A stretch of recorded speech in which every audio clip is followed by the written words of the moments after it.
जो बॉर्डर पे जो भरी सर्दी में भरी गर्मी में 45 डिग्री टेम्परेचर में जो वहाँ पे ड्यूटी कर रहा है, जो हमारा आर्मी ऑफिसर, वो पिसता है, वो मरता है, उसकी बहन रोती है, ऐसी पत्नी की संवेदनाएं चीख चीख के कहती है।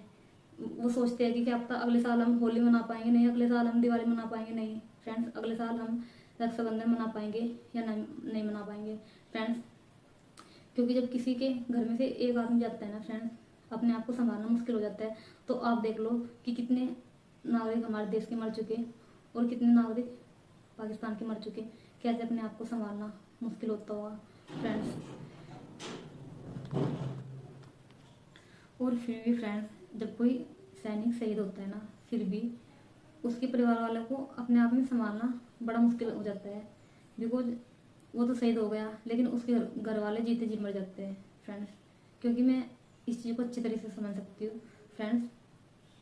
अब आप ये देख लो बॉर्डर पे कितनी धूप मतलब कितनी सर्दी गर्मी बरसात, हर टाइम वो लोग अपने वहाँ पे इससे रहते हैं। उसके बाद भी उन लोगों को कोई अच्छी फैसिलिटी नहीं मिल पाती। सबसे ज़्यादा टफ नौकरी अगर होती है तो वो आर्मी वालों की होते हैं।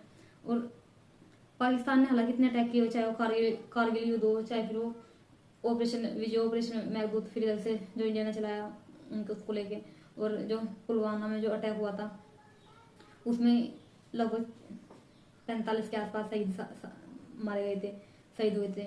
और उरी अटैक हुआ 26/11 का, मुंबई अटैक हुआ फ्रेंड्स। और मतलब अटैक पटैक किए पाकिस्तान ने, मैं ये नहीं कह रही हूँ।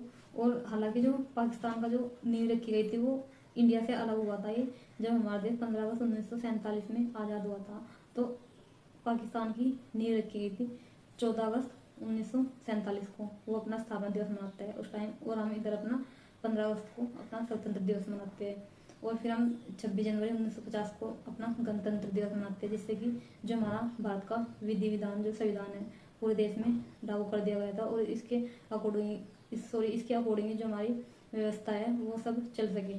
तो फ्रेंड्स फिर हम गणतंत्र दिवस मनाते हैं। तो फ्रेंड्स मैं ये कहना चाह रही हूँ कि जापान के ऊपर कितने अटैक किए यूएसए ने, परमाणु अटैक किए, हिरोशिमा और नागासाकी के ऊपर इतने अटैक किए, यहाँ तक कि जो जापान की धरती है वो खून से रंग गई, लाल हो गई। उसके बाद भी उन्होंने बदला नहीं लिया, उन्होंने केवल बदलाव को चुना है फ्रेंड्स। आज वो विकसित कंट्री में उसकी काउंटिंग होती है, और हमारे इंडिया की केवल विकासशील देशों में ही काउंटिंग होती है फ्रेंड्स। हम चाहे कितना भी कह लें अपने आप को कि हम विकसित हो रहे हैं, हम ये शिक्षित हो रहे हैं, अब भी हमारे इंडिया में इतना करप्शन है, इतनी बेरोजगारी है, इतनी भूखमरी है फ्रेंड्स। इन चीज़ों को लेके आपने देखा कभी कोई नहीं बोलता, बस केवल अगर बैठते हैं मीडिया वाले तो अपने केवल राजनीतिक रोटे सेकते हैं बैठ के, और कुछ नहीं करते फ्रेंड्स। आम जनता पहले भी मरती थी, अब भी मरते और आगे भी मरेगी अगर हमारे देश की यही स्थिति हुई तो फ्रेंड्स। मैं ये कहना चाह रही हूँ, जापान में इतना बड़ा अटैक हुआ लेकिन उन्होंने बदलाव चुना, उन्होंने युद्ध नहीं बुद्ध को चुना फ्रेंड्स। और पूरी दुनिया को एक टेक्नोलॉजी देते हैं। आज वो किसके दम पे उन्होंने हथियार उठाया, शिक्षा को, आधुनिकता को, पढ़ाई लिखाई का हथियार उठाया, ना कि उन्होंने हथियार उठाए फ्रेंड्स। तो फिर हम क्यों नहीं देशों से सीख ले सकते? क्या बस जमीन की कीमत अदा करते रहेंगे, इंसान की जान की कोई कीमत नहीं रहेगी फ्रेंड्स। ये तो पहले से आता आ रहा है ना, कि हिस्ट्री में भी आपने देखा भी होगा। हिस्ट्री हम क्यों पढ़ते हैं? इसलिए तो पढ़ते हैं कि हम उससे कुछ सीख ले सकें, इसलिए नहीं पढ़ते कि हम उनका गलत इम्प्लीमेंटेशन करें फ्रेंड्स। मैं ये कहना चाह रही हूँ फ्रेंड्स, चाहे वो खून इंडियंस का हो, चाहे वो पाकिस्तान वालों का खून होता है फ्रेंड्स। सबके जो वहाँ के सैनिक होते हैं वो सैनिक होते हैं फ्रेंड्स। ऐसा नहीं कि बस केवल कुछ ही लोगों को दुख होगा, सबको दुख होता है फ्रेंड्स। फैमिली मेम्बर एकदम मर जाते हैं, तड़प जाते हैं जब उनके परिवार में कुछ लोग इस तरीके से चले जाते हैं फ्रेंड्स।